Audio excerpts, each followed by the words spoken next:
Pushing the green button here. All right, folks. So we have Daniel, pronouns are he, him, from California, wanting to pick up some conversation from earlier in the evening. Daniel, welcome to the call, and tell us what conversation you'd like to pick up with and where we go from here. Oh.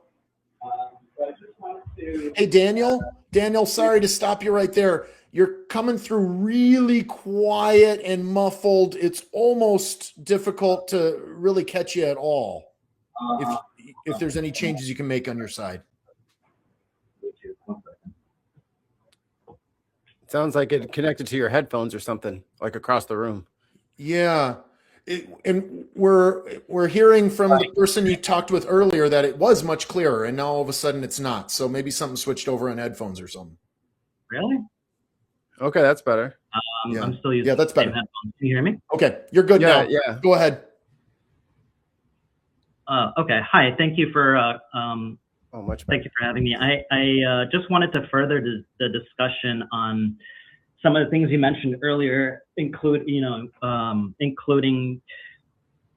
people, not having to deal with certain things that are happening in terms of, the consumerism, like you mentioned how people don't have to think about slaughtering an animal, and also you were discussing things about zoos. I didn't catch the whole conversation, but essentially I wanted to further the discussion on animal ethics, more specifically veganism. Basically, I'm a vegan activist, and I go on the streets to talk to people about veganism. And I feel that a lot of times the things people tell me in response are not very rational and logical. For example, sometimes I'll talk to people and I'll hear from them as a reason for why they exploit animals in the case of, like, let's just say for food, like meat, milk, eggs, and these kinds of things. A lot of times people will mention to me, well, plants feel pain, right? But if we actually think about this kind of thing, like, we know based on scientific evidence, that plants don't actually feel pain. They don't even have systems that are required to feel pain or even have experience. So, there's other kinds of things I hear, like we've been doing it for a very long time, exploiting animals for a really long time. And sure, maybe thousands of years ago, we needed to do it to survive in certain situations. But in this day and age, we don't. And if we also apply that same sort of logic to other things, we would say that's probably not a good reason to continue doing something, right?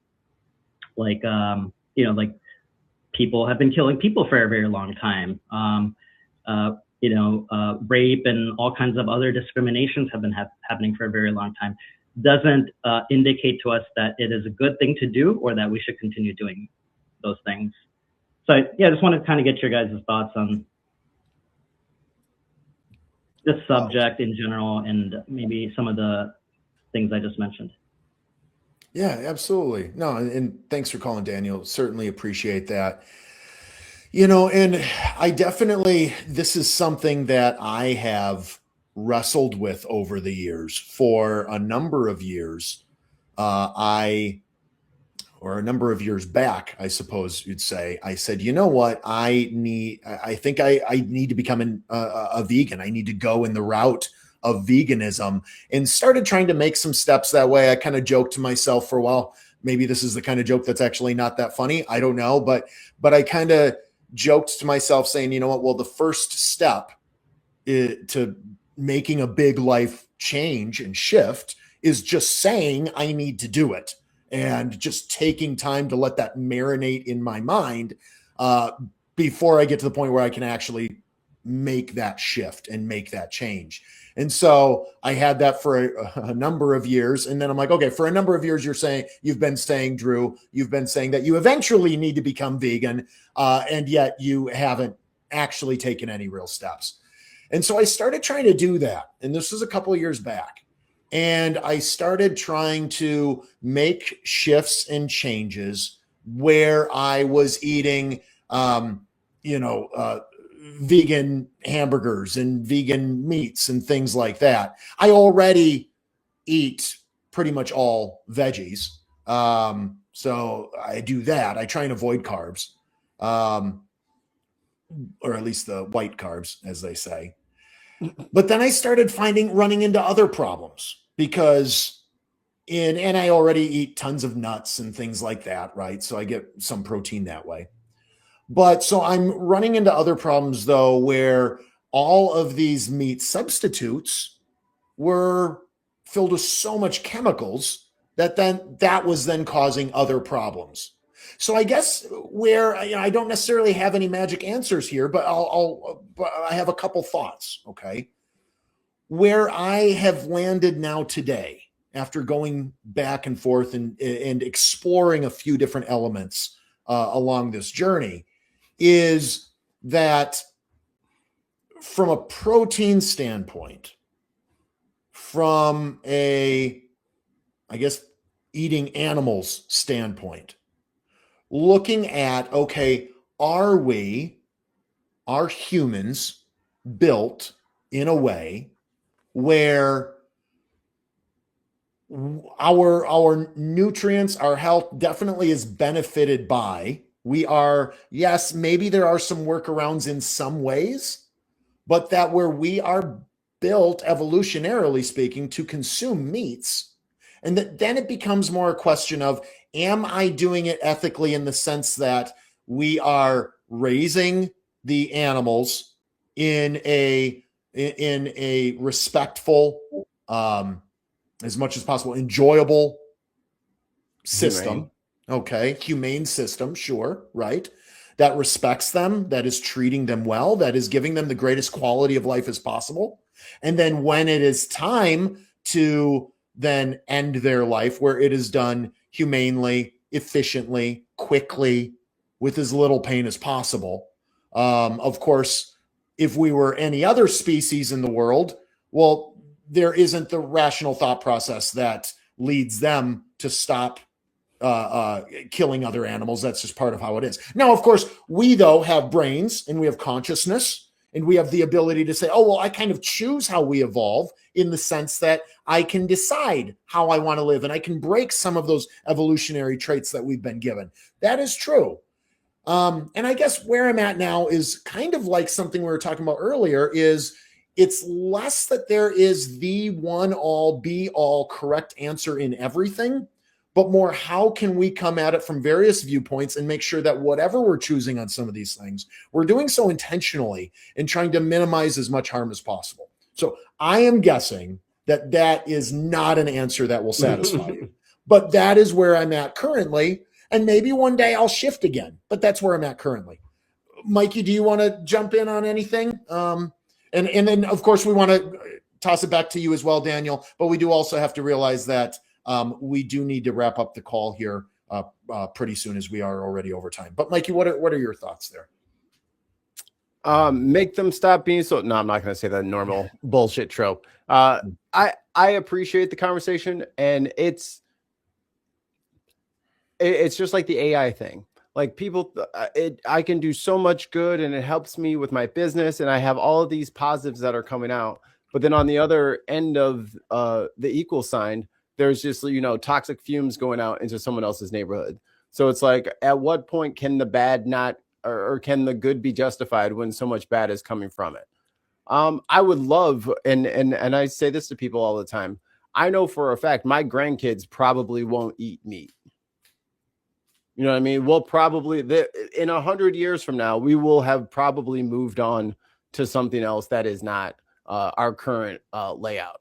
Between the screw worms and idiot boys tariffs and all of these markets drying up, people are going to have to find, we're probably all going to be eating largely plant-based diets, probably heavily soy or corn-based, with fortified with things to give us what we need, because we're going to be on nutrition biscuits here in a minute. So I don't think meat's going to be a problem forever, especially in this country, if things continue the way they're going.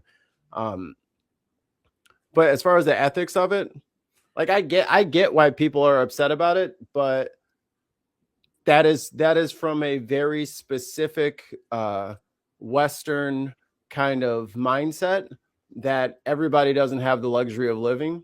So I understand it. I just don't adhere to it. If that's an answer. Yeah, I would. Yeah, I'd like to respond Yeah. to that. I don't think that this is like a diet. First of all, I should clarify what veganism is, because there's a lot of misconception in what veganism is. So veganism is a moral principle or an ethical principle that states that humans should not exploit other sentient beings, or we could say other animals. And in recognition of that, vegans would not exploit animals for food, of course, because currently animals are exploited for like meat, milk, eggs. But we also don't exploit animals for like clothes. You know, we don't leather. use skins, like leather, fur, wool. But also we don't exploit animals for entertainment. Like you mentioned zoos earlier, we don't use them for zoos, circuses, SeaWorld, you know, hunting, you know, trophy hunting, dog fights, whatever it is where they use animals for entertainment. And there's many other facets in which animals are exploited. So it's the opposition of treating animals as objects or resources to our benefit. That's what veganism is. Whereas currently, the reason we're able to exploit animals in all these different ways that I just mentioned is because we view them as, well, I don't, but you know, others view them as humans, some sort of object. So it's like an objectification, like that allows, like permits people in their mind, I guess, to make this okay. Yeah. So I disagree. I think that plant-based diet, so I do want to separate veganism from plant-based diet because sometimes people confuse the two together. So plant-based diet is like specifically the dietary aspect, whereas veganism is the ethical principle. And in application of veganism, of course, it considers the diet, it considers what you eat, because you're doing that 3 times a day. So you would oppose animal exploitation in what you eat, as well as all the other things, right?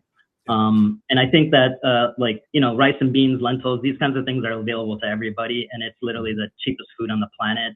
There's actually been a study done on this, Oxford study that studied 150 different countries with 8 different diet types, and they found that the vegan diet was literally the cheapest. And you know, so I do think that this, like when you think about it logically, like, yeah, rice and beans, these grains and legumes and these kinds of things are widely available and very, very cheap, especially when you buy it in bulk. They store for a very long time as well.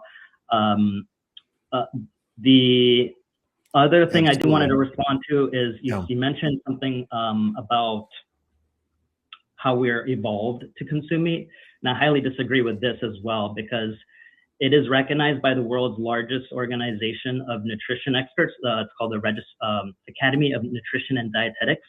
It consists of over 100,000 registered dietitians, which have looked at all the evidence, all the different studies, the totality of evidence, and have come to the conclusion that a plant-based diet is appropriate for all stages of life.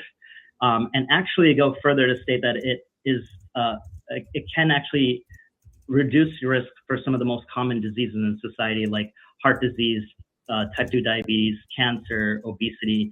So there's a lot of compelling evidence that actually shows the opposite of what we're saying. It seems like we're actually not evolved to consume animal products based on scientific evidence. It actually improves our health when we eliminate these kinds of things from our diet. And you know, the Adventist Health Study is also an indication of this.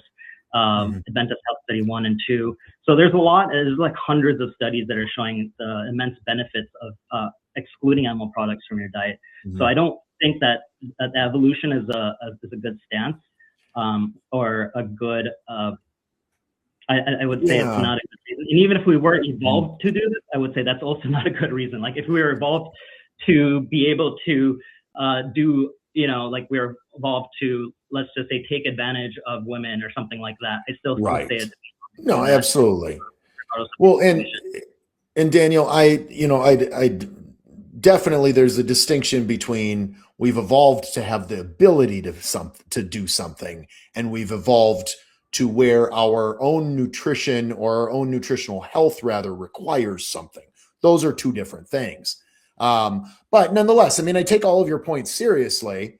On those last points about have we really evolved where we find greater nutritional health through it, or have we not? I've seen conflicting studies and stories on that. That said, I'm going to admit this is not my area of expertise, and I'm not going to claim to have it as my area of expertise. And so, yeah, so this, and also due for time as well, we're not going to be able to go super long on this, as you may have heard us say on the previous call as well. You know, one thing though, I do appreciate your distinction as well between veganism and simply a plant-based diet. The reason why I focused on that when I first responded to your call is because I think for most people, that's the most difficult, and I could be wrong on this, but speaking for myself at least, the part that keeps us from full veganism is more the obstacles in the plant-based diet, right? That's the quote unquote hardest part because we just love eating it so much, right? I guess in a way, the primary thing I was thinking as you were delineating those two paths is that, okay, well then I am vegan because I do respect, none of what I eat is taken frivolously or without respect.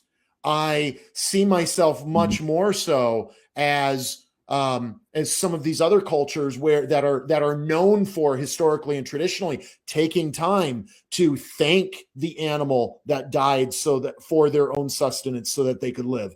My own my practice and something I've tried to do with my family as well is taking time as we eat to realize that lives were given for this, and that this is part of almost, if you will, the proverbial circle of life where we are intertwined. I'm sure there's probably ways where folks can say, well, but that doesn't hold up because X, Y, and Z. I'm not sure anything any human does fully holds up through every X, Y, and Z. But I know that this is where I'm trying to have what I think, at least by the description you just gave, which is how I would describe veganism as well, that maybe I am more vegan than I give my credit. It's kind of like my friend that says, even though I say I'm not actually polyamorous, but my poly friend says, oh, but you are poly in mindset. That makes you polyamorous. So maybe in this, well, you are veganism, even though you're not plant-based. I don't know. But mentally, that's where I'm at. So, well, yeah. I do want to.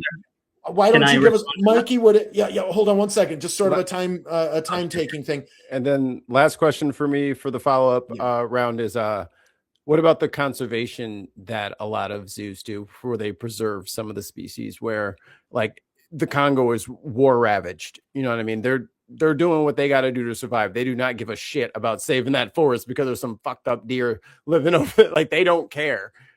So that's all I had about that. And I'll let you finish off. Yeah. Why don't you take the last 3 minutes to finish out the call, and then we're going to have to go, Daniel. But seriously, we really appreciate you. The last 3 minutes is yours. Yeah, sure. I do want to respond to the respect element first, because that's more relevant to veganism. When we talk about being respectful to someone, we have to really think about the meaning of it.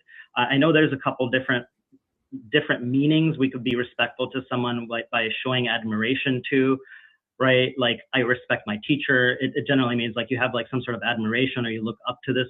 But the respect I'm talking about, and generally when we're talking about morals, we're talking about considering the other's self-interest, right? And their best interest, and generally speaking. So when I say like, when I'm asking someone, do you respect animals? I'm generally asking, do you think animals deserve moral consideration? That's just another way of describing that. Not necessarily like, do you look up to animals, or do you do you like animals or something like that? It's just, do you think that animals deserve respect? Is like, do you think they deserve moral consideration? So that's generally, and I think when you say respectfully killing someone, I think that's an oxymoron, same thing with like humane killing. I think these things are contradictory, because when we talk about humane, it means to show compassion and benevolence.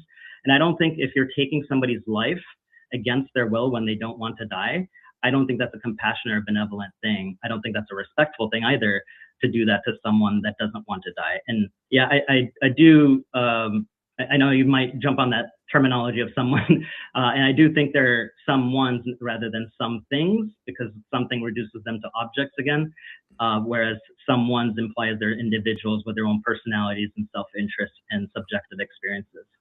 Yeah, I appreciate that. Absolutely. No, thank you. I want to make sure I'm not cutting you off at the end. I know there was a pause, but no, but I really do appreciate that. And I noticed it, by the way, when you said someone, I was like, someone. Oh yeah. Yeah, absolutely. He's using some. Yeah, no, I like it. And I respect that. Yeah. I think that was conservation. Conservation. I do feel like our language is also inclined to objectify animals, and so a lot of the phrases and stuff we have, they always imply some sort of devaluing animals in some sense. So Daniel, that's another aspect. Just to direct a little bit, would you mind taking 1 minute to speak to Mikey's thought on zoos, though it might not always feel like it's their primary purpose? Do zoos have a legitimate purpose in conservation, helping protect animals that would likely go extinct on their own? Yeah, so this is something I've tried to look a little deeper into. So it seems that zoos have an interest also in making profit, and this is the issue. And a lot of times what they pitch to be a conservation effort is generally an effort to sustain their business, right? And a lot of times what they do is they'll bring in animals from the wild. They'll capture animals from the wild, hold them captive, have captive breeding programs in the zoo, right? And then if they try to release these animals into the wild, they're just not adapted for it. They'll never do well. So it's just proliferating the cycle of like exploiting these animals, generally for the purpose of entertainment, right? And you're calling bullshit, really right? Have a lot of value in education, because we can learn about these animals through scientific studies, and like just looking at animals is now maybe observing their behavior. We could also do this in their natural environments, which is a better way to approach it, to observe their behavior, right, in their natural environment. Are you going to go to the Congo to go see an okapi? I'm sorry, what was that about the Congo? Are you going to go to the Congo to go see an okapi? I'm not familiar with that. What is that? Okay, the okapi was the animal that I was talking about for the conservation thing. Their native forests are in the DRC. Okay. So there is no kind of leaving their forests are being deforested because there are militias that are doing what they got to do, and because of Western society and its inability to leave other countries and their well-being well enough alone, Belgium, that country is in crisis. So should the animals go extinct because the country's in crisis? I'm sorry, I still don't understand this situation completely, and it might be unless you disagree. Yeah. Go ahead if we can. Yeah, Mikey, do you want to try? He said he's not quite grasping it just yet. He was still asking. What was the final clarifying thing you said, Daniel? I mean, in general, so there's also these places called sanctuaries, where sanctuaries are places where they keep animals that have been rescued from like these torturous industries like meat, dairy, and egg industries, and they keep them there for their entire life. And the intention of the sanctuary, I think this is really key, is the intention. The intention of the sanctuary is to take care of these animals in their best interest. So, and of course, they need funding as well to keep these sanctuaries alive in order for them to be able to take care of these animals. Because the reality is, like, these domesticated species, because of human intervention, have domesticated cows, pigs, and chickens to the point where they really cannot survive on their own. Don't tell that to the boars. Sanctuaries exist. Excuse me? I said, don't tell that to the boars. They're eating everything. Well, the boars are not necessarily like the domesticated species, right? Like the pigs are the domesticated species. So so we need to have these places where, after we've taken them out of these horrific situations of factory farms and, you know, just other exploitative industries, where they can live out their lives in peace, just like you and I, just like our cats and dogs, right? Which is, of course, what they want. They don't want to suffer. They don't want to die. They want to be, you know, happy with their friends and families, just like you and I. And I think we should afford them the basic moral consideration of those self-interests there, just like we would to our cats and dogs. I don't see a logical reason why we would think it's okay to. I don't think it's okay to just exploit them for solely selfish pleasures, usually for taste pleasure. Yeah. I don't know that anybody is debating the exploiting part right now, especially in terms of zoos versus sanctuaries, etc. I think the main concern here is, do we have enough spaces, and where are those spaces? We need spaces where the okapis, etc., have places where they can go and where we can protect and conserve and learn more about them if possible, so that we can continue to help them. And maybe that can be done in sanctuaries. Maybe there might be some institutions beyond pure sanctuaries where we can provide that as well. You know, I think in all of this, we want to continue to learn. We want to continue to study. We want to continue to grow. We want to continue to expose bullshit, and not simply just assume that we already know all the details about everything. And I do appreciate your call, Daniel. I thank you for calling in, and I thank you for pressing against things that both Mikey and I have said, and said, well, is that bullshit? Maybe it is, maybe it's not. And I think Mikey brings up some good points as well. For me, who fucking knows if what I'm talking about half the time is bullshit? I hope not. But seriously, thank you for your call, Daniel. Really appreciate it. Yeah, I appreciate your consideration on this issue. And it's like you mentioned earlier, of people being scared of being wrong. And I definitely think this is one of the biggest things, because this is something they've been doing for most of their entire life. They associate a lot of good memories, social interactions with, you know, consuming animal products, happy time, barbecue, you know. So this is something people don't generally want to admit is a wrong thing, but it is really important to address this issue and change our actions based on our, you know, new understanding of this, at least. But thank you for having me. Absolutely. Absolutely. Thanks a lot. I look forward to hearing from you again. All right. Take care, Daniel. Of course. Bye. Care. All right. Fun stuff. Good conversation.